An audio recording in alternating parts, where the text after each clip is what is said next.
देखिए, हम सत्ता के लिए ये उठाव नहीं किए थे। जितनी चांस मिला है उसका प्रॉपर यूज जिसको बोलते हैं वो करने की कोशिश एकनाथ शिंदे साहब ने की है।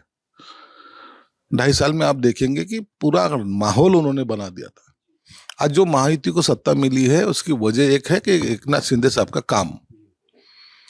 और ये जो माहौल बन रहा था कि एकनाथ शिंदे साहब पद के लिए कुछ कर रहे हैं, पद के लिए वो अड़ के बैठे हैं, महायुति में कुछ गड़बड़ी चल रही है, उन्होंने साफ तौर पे कह दिया नहीं चाहिए मुझे।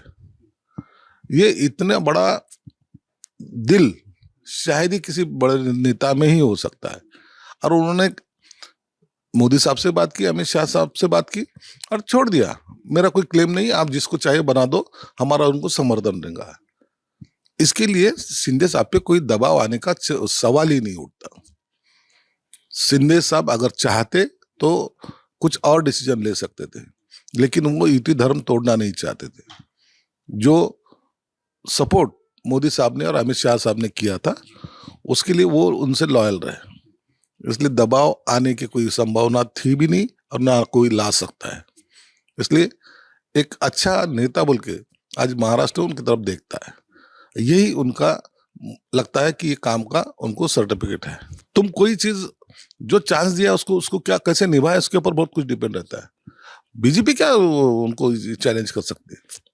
बीजेपी के साथ उनके संबंध इतने अच्छे रहे, मुझे नहीं लगता मोदी साहब और अमित शाह साहब तो इतने चाहते हैं उनको। अगर उन्होंने थोड़ा भी हट पकड़ लेते थे, अगर जिद करते थे तो शायद उनको रिपीट भी कर सकते थे, लेकिन वो नहीं चाहते थे ऐसा। एक पार्टी बीजेपी अगर उभर के आई है, 132 विधायक अगर उनके है तो उनका राइट बनता है ना।